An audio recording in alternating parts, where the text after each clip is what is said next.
Halo, nama saya Riza Firaja. Kali ini saya akan membahas tentang Kingdom Fungi. Pasti kalian pernah bertanya-tanya, jamur itu termasuk golongan tumbuhan atau bukan?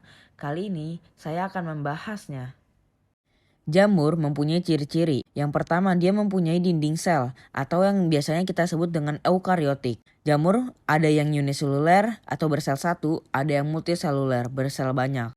Jamur tidak memiliki klorofil. Karena dia tidak memiliki klorofil, maka dia heterotrof atau tidak bisa membuat makanannya sendiri. Nah, maka dari itu jamur itu berbeda dengan tumbuhan karena tumbuhan dia autotrof bisa membuat makanan sendiri dan jamur adalah heterotrof. Nah, habitat jamur biasanya itu dia di tempat lembab yang kaya akan zat organik. Jamur tersusun atas hifa. Nah, di sini kita ada struktur dari hifa tersebut.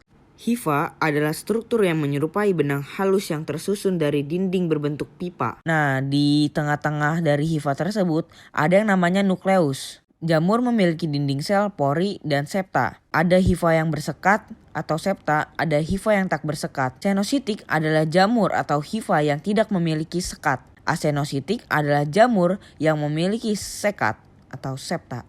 Nah, sifat-sifat jamur yang pertama adalah saprofit karena hidup dari benda-benda atau bahan-bahan organik yang sudah mati.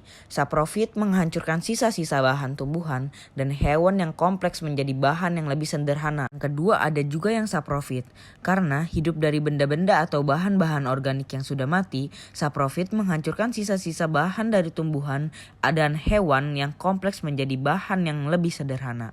Jamur mempunyai bentuk-bentuk. Yang pertama ada yang berbentuk hamir. Hamir ini merupakan jamur yang mempunyai sel tunggal uniseluler. Contoh dari jamur tipe ini adalah Saccharomyces cerevisiae, yaitu jamur yang berperan dalam pembuatan minuman beralkohol. Yang kedua, ada jamur yang berbentuk kapang. Kapang merupakan jamur yang mempunyai sel berbentuk filamen. Filamen yang merupakan sel vegetatif tersebut dinamakan hifa. Hifa dari koloni kapang akan tumbuh bercabang-cabang dan membentuk jalinan massa yang akan disebut dengan miselium. Contoh dari jamur tipe ini adalah Rhizopus oryzae, yaitu jamur yang berperan dalam fermentasi tempe. Yang ketiga, ada jamur yang berbentuk cendawan.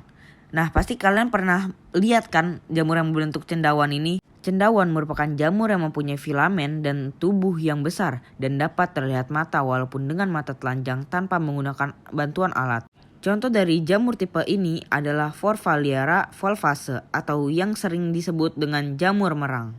Nah, klasifikasi jamur terbagi menjadi 4. Yang pertama zygomicota.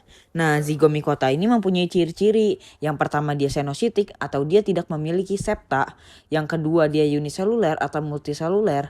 Karena dia misalnya uniseluler, maka dia mikroskopis. Kalau dia multiseluler, maka dia makroskopis atau bisa dilihat oleh mata telanjang.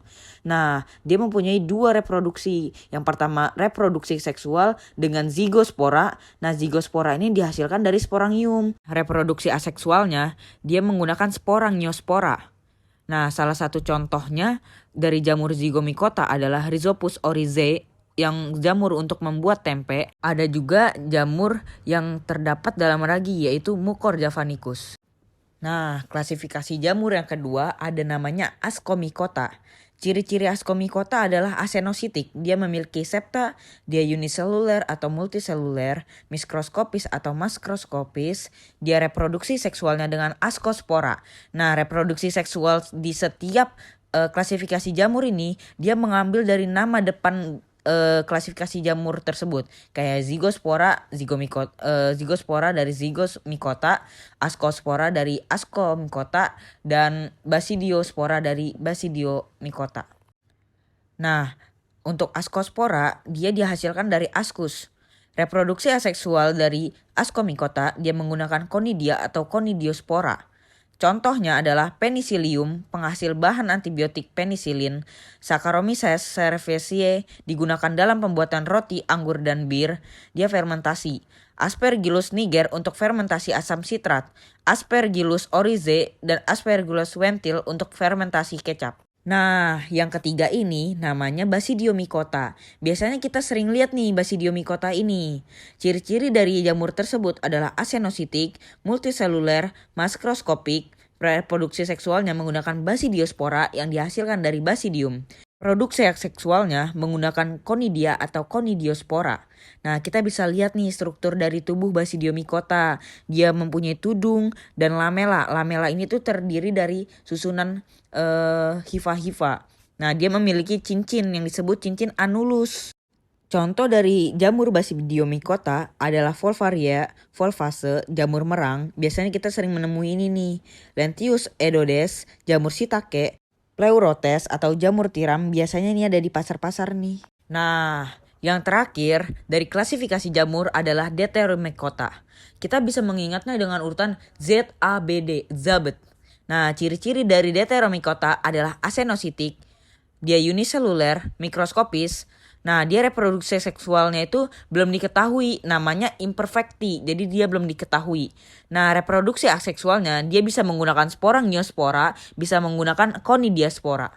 Beberapa atau biasanya anggota dari kelompok jamur ini dia hidupnya itu parasit pada manusia maupun hewan. Nah, contoh dari jamur Deuteromycota adalah Histoplasma capsulatum, Epidermidon flocosum, Epodomermipithon, Microsporum trichopitan.